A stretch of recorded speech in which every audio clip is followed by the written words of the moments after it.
وحبيبنا وشفيعنا وقرة أعيننا محمد صلى الله عليه وسلم وعلى آله وصحبه أجمعين أما بعد. Hadirin muhtaromin, para alim, para ustaz, para sepuh, kang sangat kula mulyakaken, wonten khusus segenap takmir Masjid Darussalam ingkang sangat kula hormati, hadirin para jamaah, para bapak, para ibu. Alhamdulillah, malam hari ini malam kepinter Pak, 15 sesuai yoyo ini. Insya Allah ini belum kunut nanti itu malam 16. Alhamdulillah, sampai malam hari ini kita masih diberi kekuatan, kesempatan, kemauan untuk bersama-sama menghidupkan malam Ramadan dengan sholat isya berjamaah, sholat tarawih, dan insya Allah sholat witir. Muka-muka istiqomah sampai akhir Ramadan. Amin. Dan muka-muka diterima kalian Allah Subhanahu wa Ta'ala. Amin. Salawat serta salam mufikatur dumateng Rasulullah Muhammad sallallahu alaihi wasallam, para sahabat, para keluarga, para dzurriyyah, inti kita syafaatipun fid dunya bi husnil khatimah, syafaat di akhirat bersama beliau di surga Allah Subhanahu wa Ta'ala. Amin ya rabbal alamin. Hadirin rahimakumullah, bulan Ramadan itu adalah bulannya Al-Quran. Kenapa disebut bulannya Al-Quran? Mergo di bulan Ramadan inilah Al-Quran itu diturunkan.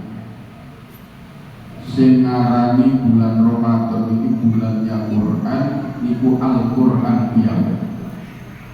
Syahrul Ramadan alladzi unzila fihi Quran hudan linnasi wa bayyinatin minal huda wal furqan. Quran itu diturunkan 2 tahap. Tahap pertama dari Lauhil Mahfuz ke Baitul Izzah. Baitul Izzah itu satu tempat yang dijaga oleh para malaikat-malaikat mulia di langit dunia. Di prosesnya pertama Allah membacakan Quran kepada malaikat Jibril. Setelah dibacakan kepada malaikat Jibril, Quran ditulis di Lauhil Mahfuz. Lalu Jibril turun ke langit dunia. Jibril membacakan Quran kepada para malaikat-malaikat Safaratil Kiramil Bararah. Jadi yang turun itu bacaannya, bukan tulisannya. Di langit dunia inilah setelah dibacakan malaikat Jibril 30 juz 114 surat baru ditulis di Baitul Izzah di langit dunia ini. Jadi di sana ada mushaf. Mushaf di dunia ini.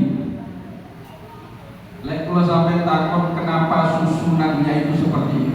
Yang turun pertama surat apa? Iqra. Insyaallah benar seperti itu.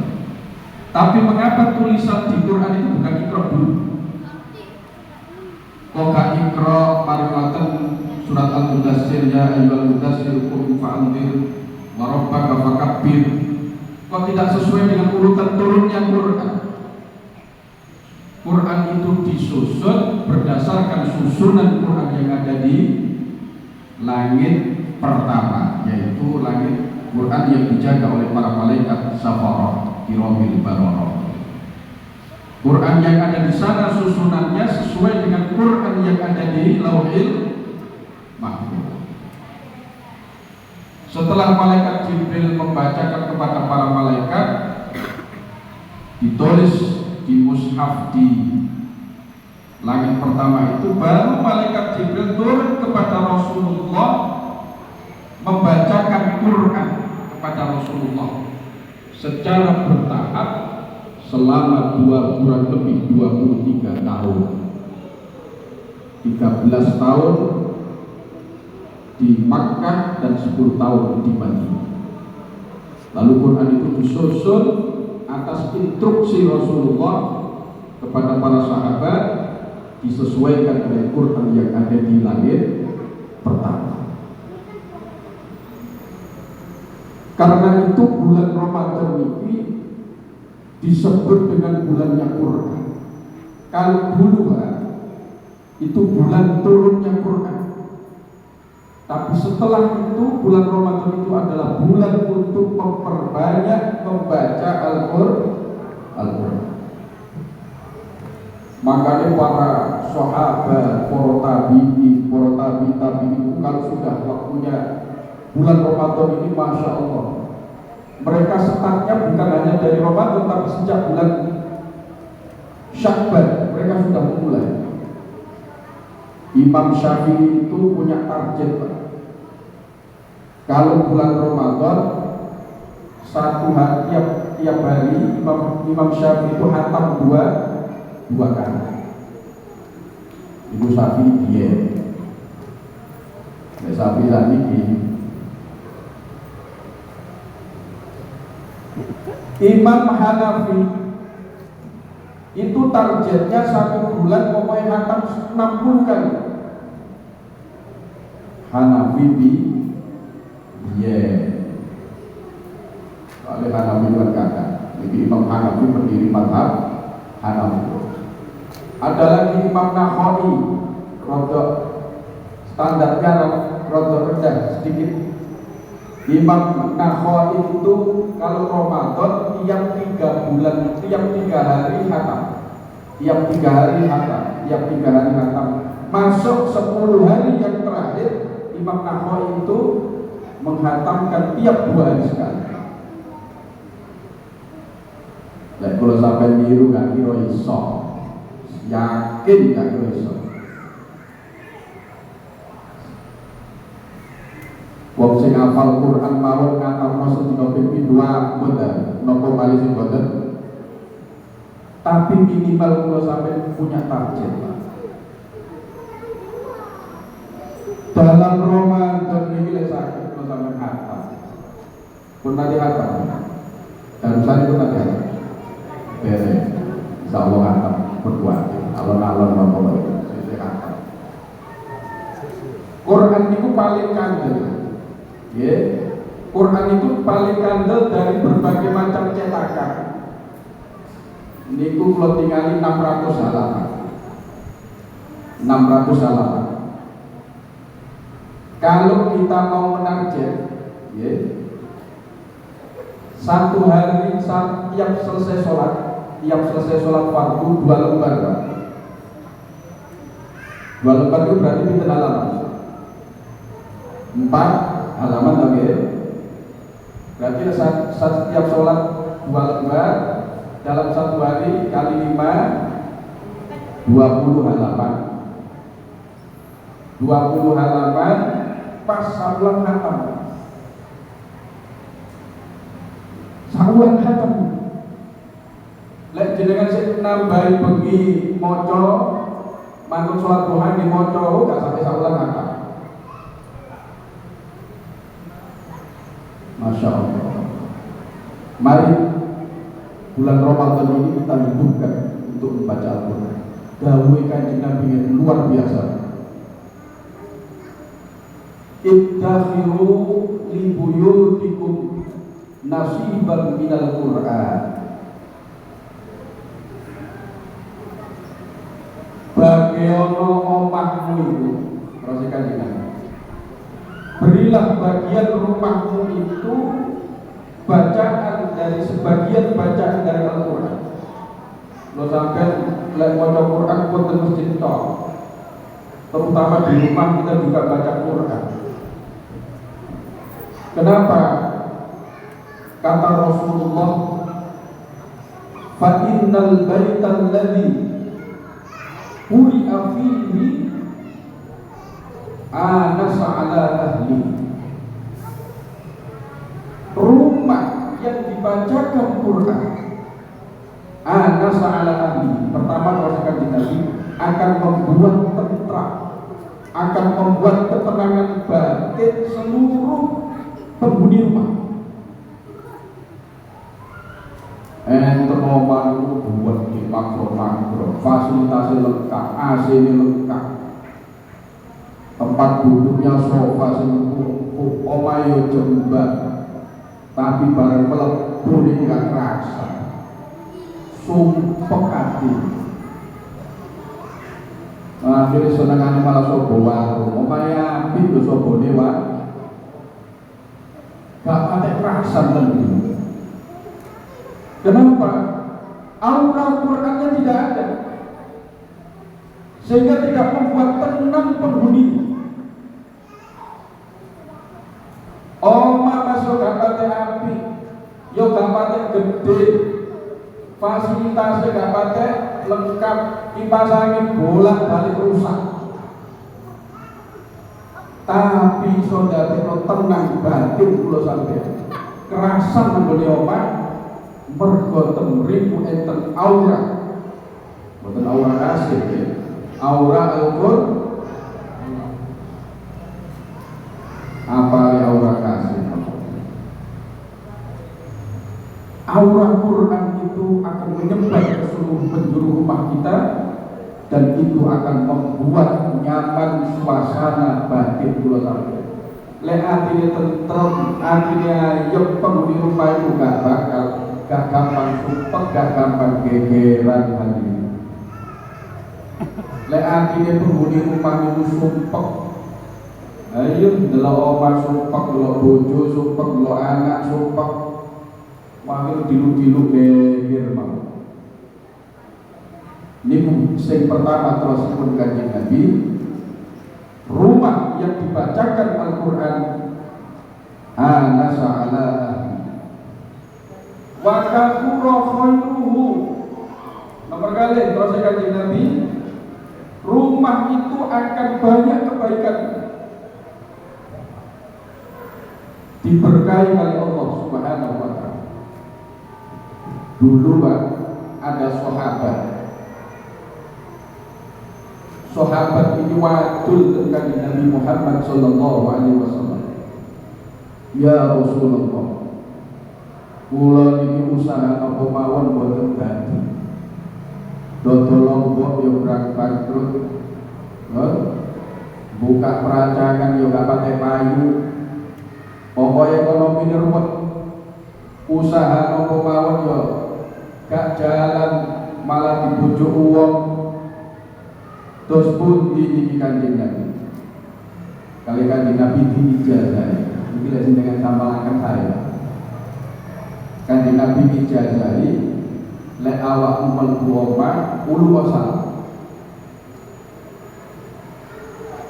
Lek ana wong yo assalamualaikum warahmatullahi wabarakatuh. Lek boten enten wong tempat wong metu kabeh tetep ora salam. Cuma salame assalamu alayna wa ala ibadillahis sholih. Mari ngono maca surat Al-Ikhlas. Quran kan surat Al-Ikhlas. Dia baca surat Al-Ikhlas. Iya masuk rumah. Metu sediluk, mesti metu nek sediluk bali omah maneh ki salat maneh ki maca Al-Ikhlas maneh. Mungkin rumahnya jarang dipakai bacaan Al-Quran sehingga keberkahan tidak.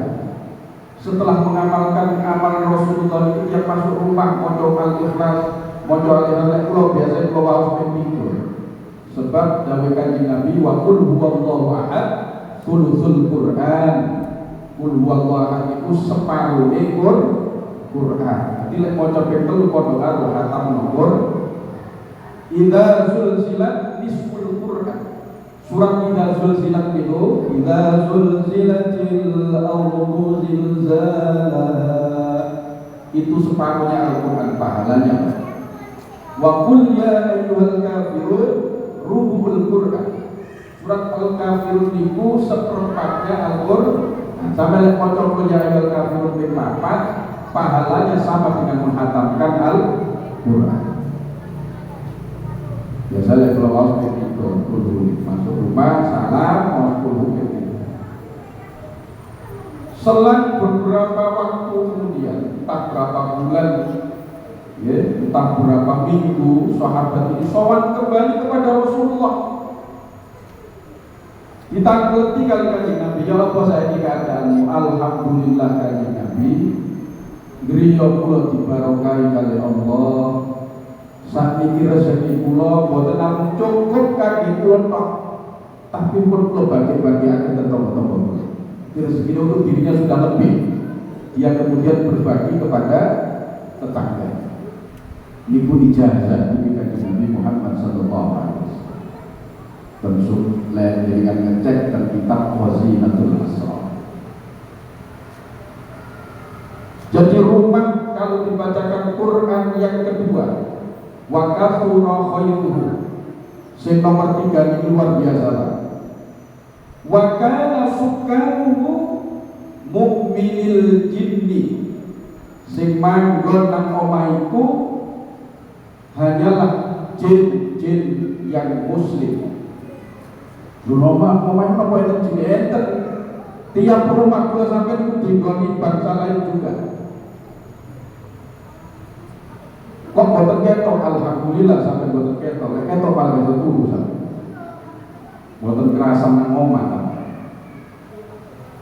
Rumah kalau dibacakan Quran kata Rasulullah, wa kana sukanuhu mu'minil jinni, yang bertempat di situ mukmin jin atau jin-jin yang mukmin. Kalau jin yang beriman sama-sama beriman dengan kita membantu kula sampeyan. Kula sampeyan biasanya tahajud ya. Bengi tangi mergo keselek, kula sampeyan keturun.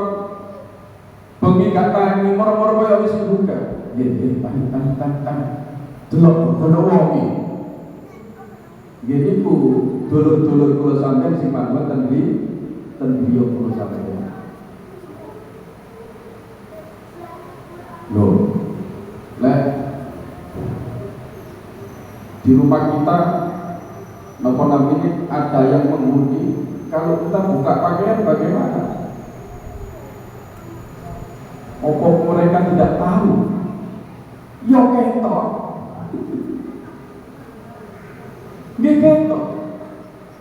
Lek kula sampeyan boten maca bismillah, maka aurat kita dilihat oleh mereka. Tapi karena mereka itu jin-jin mukmin, mereka tidak mau melihat, Pak. Mereka tidak mau melihat aurat kita. Tapi kalau sampai mau bismillah, terhadis lengkapi bismillah la ilaha illahu. Kalau sampai mau nyopot pakaian, sampai bunyi Bismillahilladzi la ilaha illahu. Atau Bismillahirrahmanirrahim. Itu di mana saja, kalau sampai di mana saja kalau buka pakaian, itu bangsa lain melihat kalau sampai kecuali kalau sampai mau bismillah, maka diri kita akan ditutup cahaya oleh Allah Subhanahu wa taala sehingga bangsa lain tidak bisa melihat aurat kita. Kadang wong mulai imani lemah, rohani lemah, karena sering dia membuka auratnya delok kali bangsa lain, akhirnya delok kali bangsa lain. Tapi kalau mereka saudara kita yang ada di rumah itu orang-orang yang beriman, mereka tidak akan mau melihat aurat. Lihat kalau sampai tempat ibadah, mereka ikut makmum di rumah kita. Kalau kita berdoa, mereka ikut mengamini. Kalau ada orang berniat buruk ke rumah kita, mergosip dogon ini dulu-dulu kalau sampai si mukmin, mereka pun juga ikut meliburi. Wong kita delok kaya lumung tapi kaya ana wong maneh nang jero omah. Itu saudara-saudara kita yang berusaha melindungi kita karena kita selalu membahagiakan mereka dengan ibadah, dengan membaca Al-Quran. Itu kalau rumah dipakai membaca Al-Quran, kata Rasulullah ada 3 hal itu di antara. Wa idza lam yuqra fi, kata Rasulullah, kalau rumah tidak dibacakan Quran, aw hasa ala ahlihi, ahlinya itu memiliki jiwa yang sempit, gampang sumpek omongan. Jadi aura yang ditimbulkan itu bukan aura positif, tapi aura negatif, bukan aura Quran tapi aura yang lain. Jadi mau saya aura kasih barang. Sehingga orang, bahkan kita sendiri penghuni rumah, masuk rumah tidak nyaman hati kita. Sering terjadi konflik, pertengkaran karena hal-hal yang sepele. Bukan karena masalah yang sepele itu, tapi karena nuansa batinnya yang kurang nyaman, sehingga mudah timbul pertengkaran, perselisihan. Yang kedua, kata Rasulullah, wa qalla khairuhu, sedikit kebaikannya, sedikit keberkahannya. Dan yang ketiga, kata Rasulullah, wa kana sukaruhu kafaratul jin, penghuni rumah itu bukan jin-jin yang beriman, tapi jin-jin yang kafir. Karena jin-jin kafir melihat kalau sampai ibadah, melakukan kebaikan itu bosan seneng, sering kalau sampai kadang diganggu. Kalau sampai ketika ibadah mereka tidak mau membantu karena mereka tidak sama-sama beriman dengan kita. Ini sama lah kayak kalau sampai menghadapi orang-orang yang non-Islam, empati kita, antusias kita kan tidak seperti kita sesama muslim. Begitu juga mereka sebagai penghuni rumah kita. Maka hadirin, maka sisakan bacaan Al-Quran itu jangan hanya di masjid tapi di rumah kita. Jadikan rumah kita terang oleh bacaan Al-Quran dan ibadah kepada Allah Subhanahu wa ta'ala. Terusipun kanjeng Nabi, nawwiru buyutakum bis-sholati wa tilawatil Quran. Terangi rumah kalian pada ngono omahmu, terus kanjeng Nabi, bis-sholati, dengan sholat, yaitu sholat sunnah, Pak. Kalau sholat wajib itu yang paling afdol di masjid. Tapi kalau sholat sunnah, kalau tidak ada niat-niat tertentu, tujuan-tujuan tertentu, itu lebih baik di rumah daripada di masjid. Jadi tadi untuk menghidupkan rumah kula panjenengan. Nawwiru buyutakum bis-sholati wa tilawatil Quran. Terangi rumah kalian dengan sholat sunnah, wa tilawatil Quran, dan membaca Al-Quran. Iki mawon hadirin, muga-muga dadi keterangan sing manfaat maslahat di dunia wal akhirah. Ada kurang lebihnya mohon maaf. Wallahu muwaffiq ila aqwamit thoriq. Wassalamualaikum warahmatullahi wabarakatuh. Salam sunatan